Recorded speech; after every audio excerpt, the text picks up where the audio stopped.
എന്താ പറയാനുണ്ടെന്ന് പറഞ്ഞു? അത് പലതവണ ആലോചിച്ചു. ഇപ്പോഴും എനിക്കറിയില്ല ഞാനത് പറയണോ വേണ്ടയോന്ന്.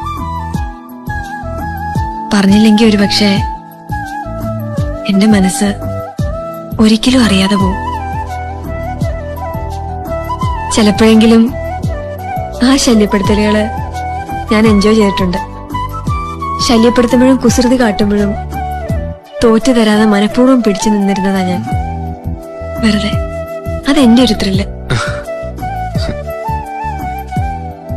പക്ഷെ ഇനി മുതല് എന്ന് ഞാൻ തോറ്റു തരട്ടെ. ഹേയ്